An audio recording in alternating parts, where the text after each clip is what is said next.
Greetings, good morning, and welcome to Mind the Moment. This, my friends, is our coffee house in the cloud, a place to come together, build community, get centered, and investigate the present moment. It is August 7th, 2020, which since 1989 has been celebrated in the United States as National Lighthouse Day. This is in commemoration of an act of Congress passed in 1789 calling for the establishment and support of lighthouses, beacons, buoys, and public piers.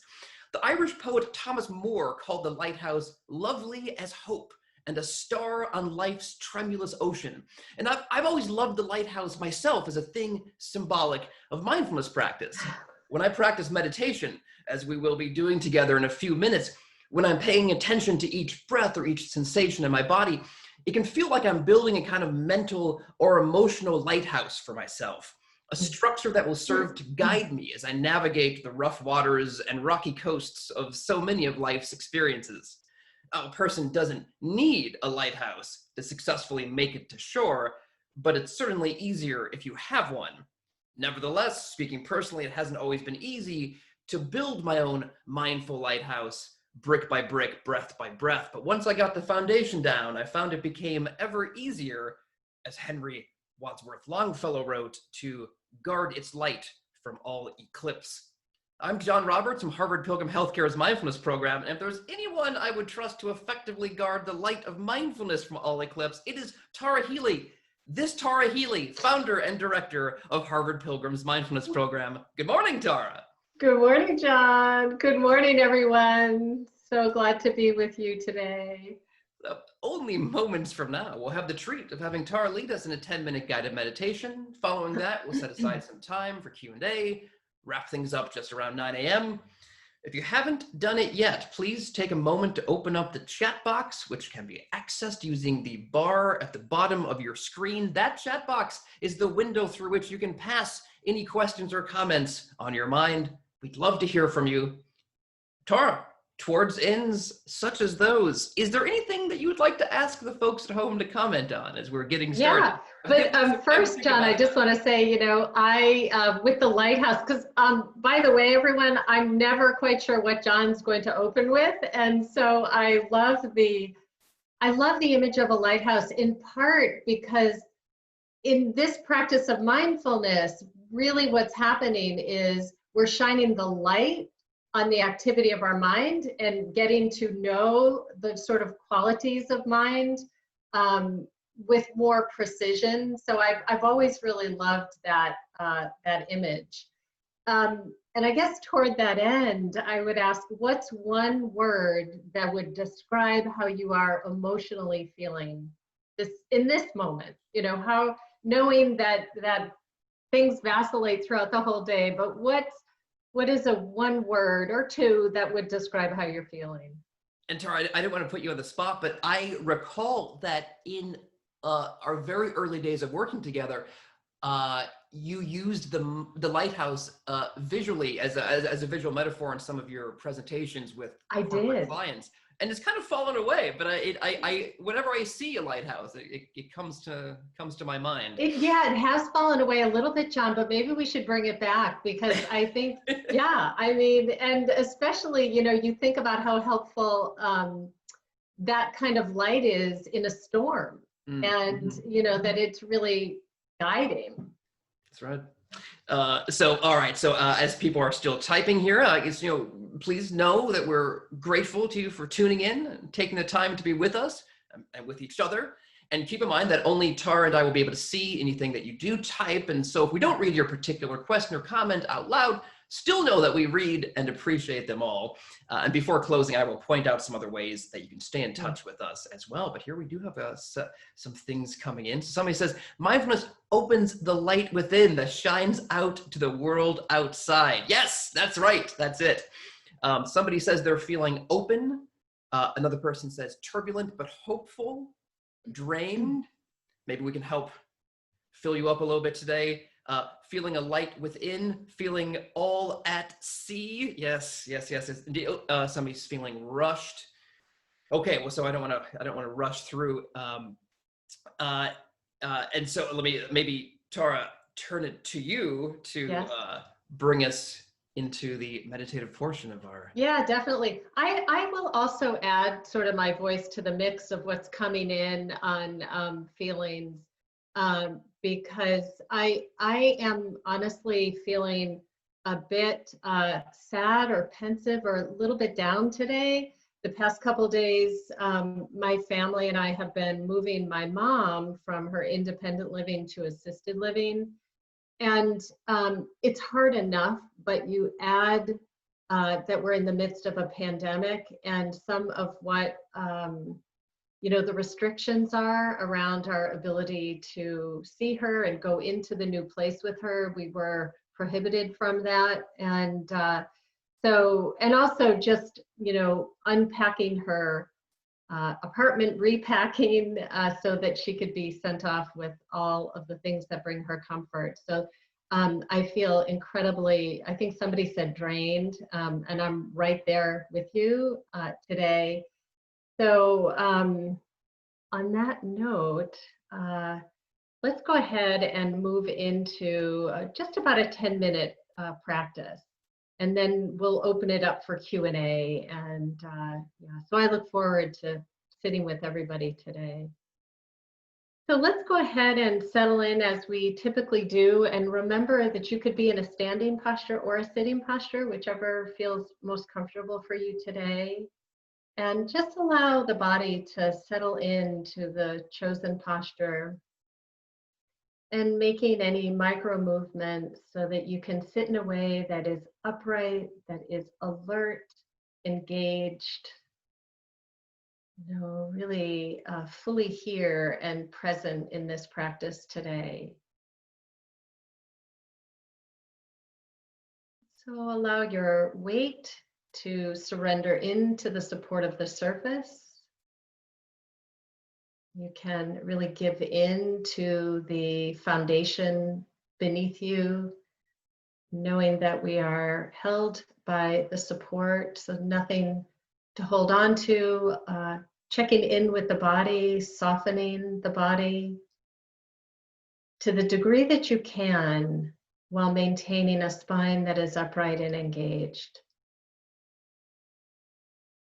So a few areas to kind of bring attention to would be the area around the eyes, the jaw, the shoulders, hips and thighs, lower legs and feet,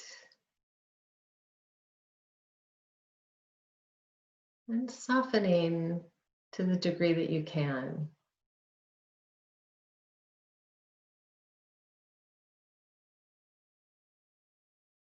And bringing awareness to the physical sensations occurring in your body in this moment, perhaps from the activity of your day so far. So you might be aware of pulsing or tingling, points of contact with the body and the surface, or something else, but just kind of bringing full awareness to the body, internal and external. Just see what is being offered at the level of sensation.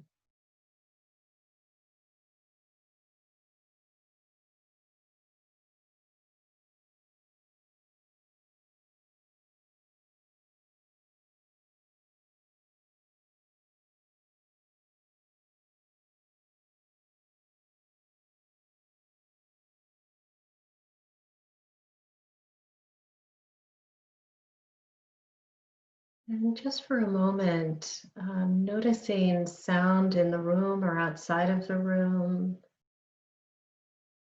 just bringing that lens of hearing, without labeling what's making it, but just hearing.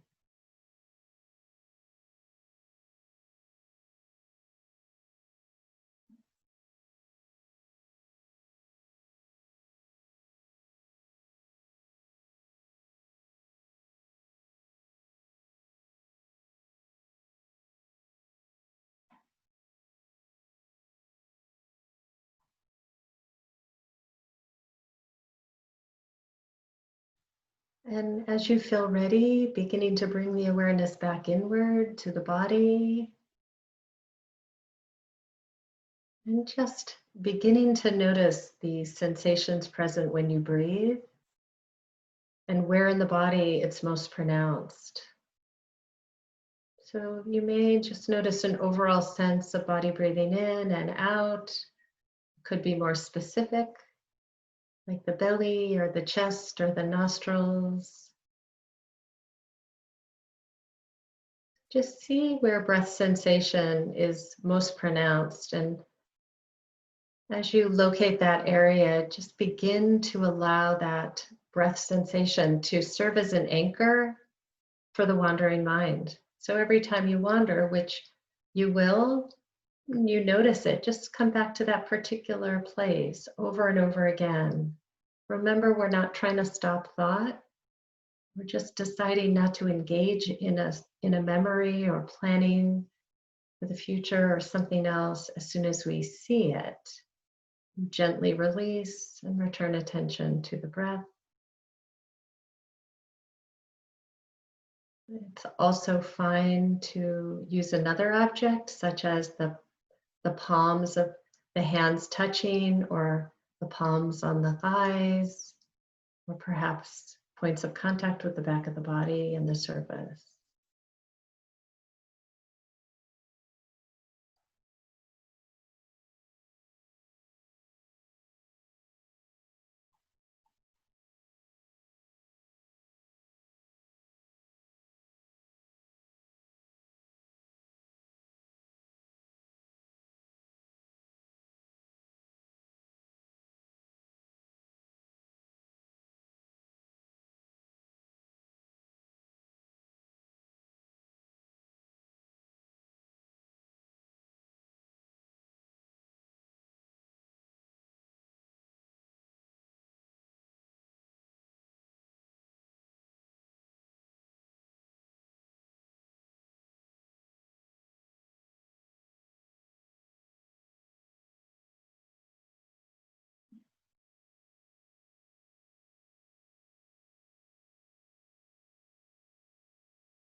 And noticing where the mind is, gently releasing thought and memory, softening the body and returning to the breath or other object or anchor that you're using.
And again, noticing where the mind is and returning to your anchor and softening the body.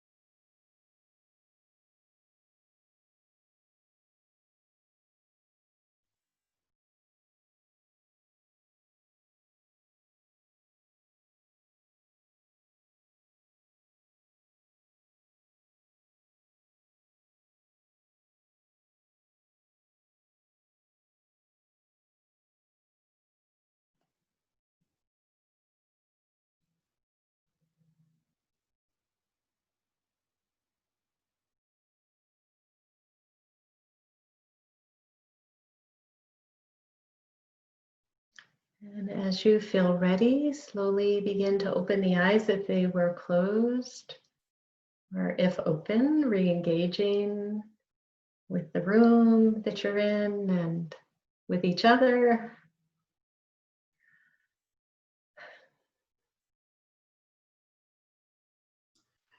Thank you for that, Tara. If you don't mind, I want to get us started here by just asking you to maybe comment a bit more about something you said before the meditation. You were talking about this experience of relocating your mother and how it had, you know, a understandable emotional impact on you. And I'm thinking a lot of people are probably, maybe dealing with aging parents and or having children and trying to decide, all right, should they be going back to school, and just these questions that we have not really had to deal with in the same way. I mean, questions that, of course, one is always concerned about their parents and their children, but now with COVID-19, it's almost like we're making these decisions like, it's like the burden, it's like an extra weight, on us. Yeah. And I'm wondering if you have any thoughts on how mindfulness practices helped you in this, or how you think it might help others as they're trying to negotiate these things. Yeah, I mean, yes. In fact, my sister and I kept saying that we had a lot of gratitude for the lens in which we were seeing this move, that in many ways, I think sometimes it's reframing. Now, the pandemic makes everything harder because of the uncertainty. And as Judd Brewer, the neuroscientist, often has this formula, fear plus uncertainty equals anxiety. And mindfulness can help tamp it down, because we don't necessarily have answers, and we're not always sure we're making the right decisions for ourselves or for our loved ones. It's hard.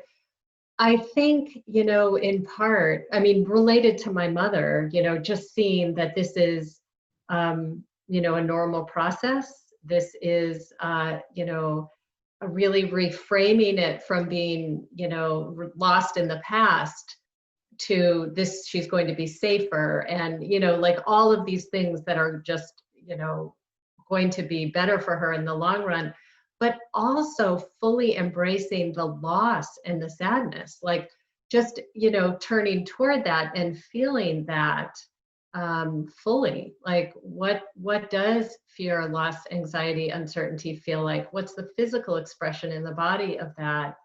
Can I allow it to be there rather than distract myself in some way from the experience? Yeah. Yeah, what you're saying, I think, is so important. I mean, you're there's a lot there to unpack, and one thing I think is important that you're pointing out is the counterintuitive idea that this isn't about just enduring an experience that might be challenging, but rather letting yourself settle into it, and, as you say, reframe it, that it's not just something terrible that has to be endured, but it has qualities that at the very least can be can teach us things. Yeah, for sure. Yeah. And just, being with the unpleasantness of the sense of loss, and the sadness of where the place where she's going has had zero COVID, and so they are especially, their rules about who can come and go are very, very strict. And so, we had to literally leave my mom at the front door, and 3 people came out and greeted her enthusiastically and warmly. But to not be able to see where she's going or her room, and then just, hold all that, this is the way it is. And again, I think seeing that, wanting it to be other is going to cause more suffering, because the truth of the matter is this is the way it is, and this is ultimately safer for everybody. And this will shift too, that we're not going to be in a pandemic for the rest of our lives. I mean, this will shift too. And so the sort of the laws of nature, that everything has an arising, a life, and a moving on. I mean, these are universal laws that are comforting in a lot of ways. Yeah, what I'm taking away from what you're saying is this idea, which is difficult to hold on to, I think, which is that it's always better to start from a place of truth. Like, this is how things are. Yes. It's okay to naturally want things to be differently, but Yes. as long as you start, your baseline is like, well, here we are. Yeah.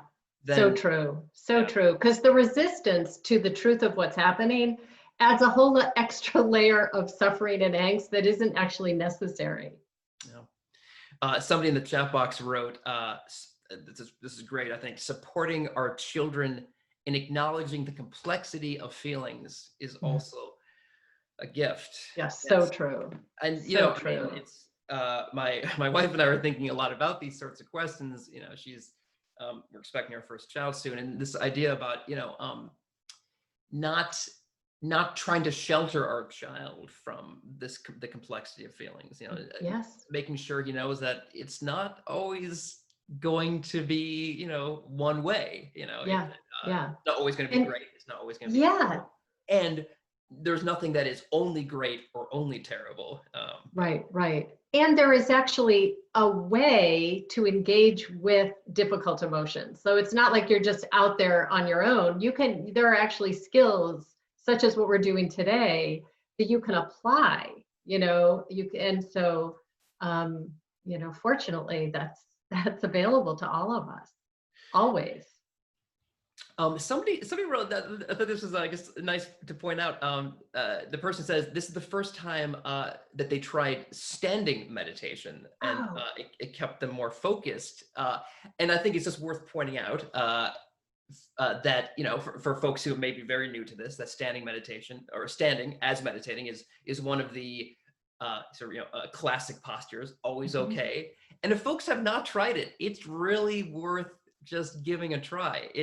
I find it to be challenging, but the fact of it being challenging, I find to be rewarding. Because definitely. And if you tend towards sleepiness in practice, standing is a perfect antidote, because and I think the person who's commenting here, you've got to be more attuned. Your body is always making micro movements to keep upright. And for those that feel sleepy or tend towards sleepiness in sitting practice, it's great antidote to stand. All right, so let me oh, sorry, things are popping in. No, I see a bunch of stuff coming in. I want to make sure we attend to these.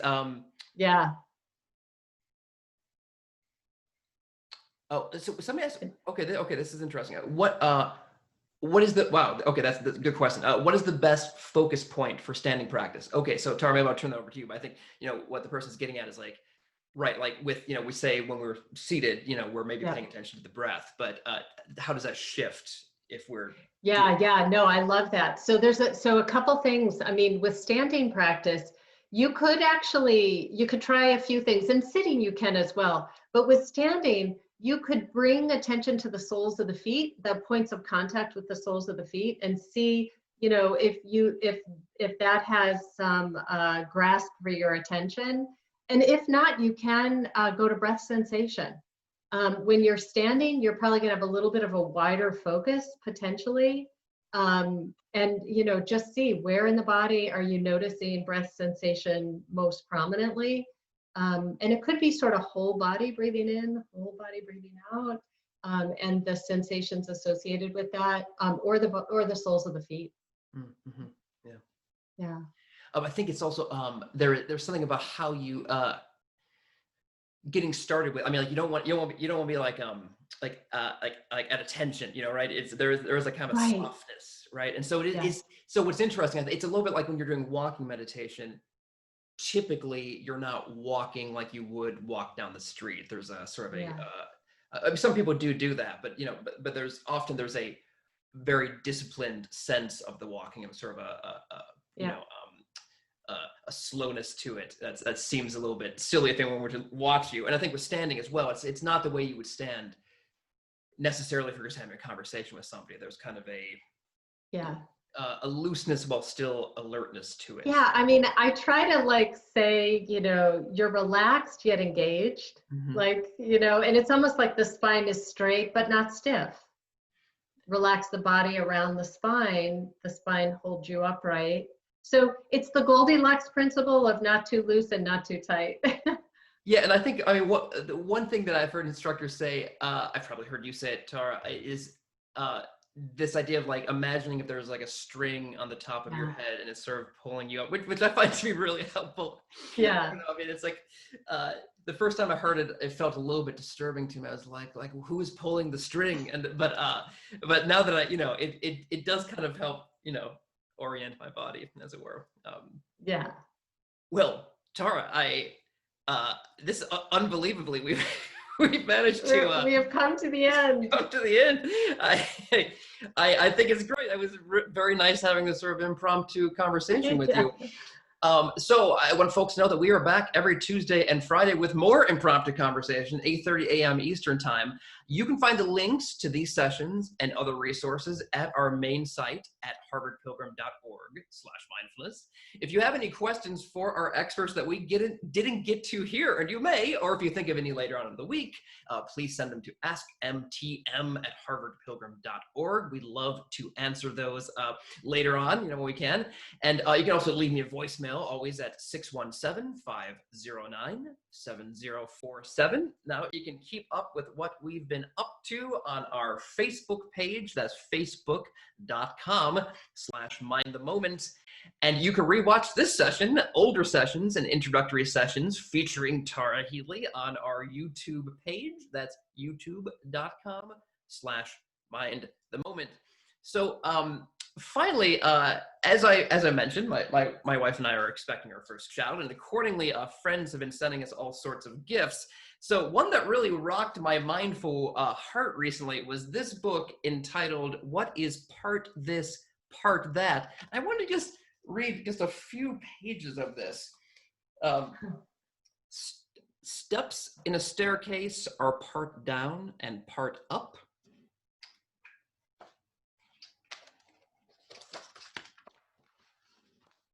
Riding in traffic is part go and part stop. When you talk to a friend, it's part listen and part say.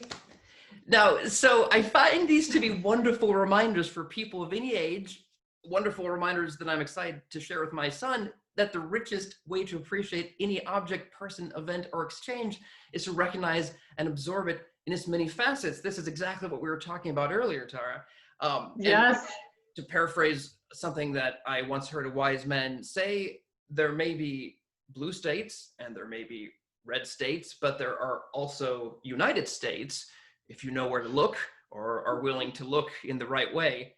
So Tara, I'd like to thank you for bringing your whole self to this part of our day. I'd also like to mention that I've been noticing as we were talking here that because you're dressed in white and I'm dressed in black, it really looks like there's I don't know if this means I'm representing the darker principle and you're representing the light, but that's how I like to think of it at the very least. And I'm wondering if maybe there's any resources that you could just leave us with to continue our practice. Yes, yes, there is. So this is I'm going to share sort of an oldie but a goodie book that I read many, many years ago by Mathieu Ricard, and it is a guide to developing life's most important skill. happiness. And there are a lot of books out there about happiness. Now, this was written before sort of the happiness positivity craze, and it's not bad at all. But Mathieu Ricard has a PhD in cellular genetics. He is a Buddhist monk now, but I've always really loved his writing and his speaking, and I highly recommend this book that came out several years ago. Fantastic. There we go. All right. So thank you again, Tara. Thank you to everyone for joining. Yeah, thanks everybody. And have a momentous day and weekend.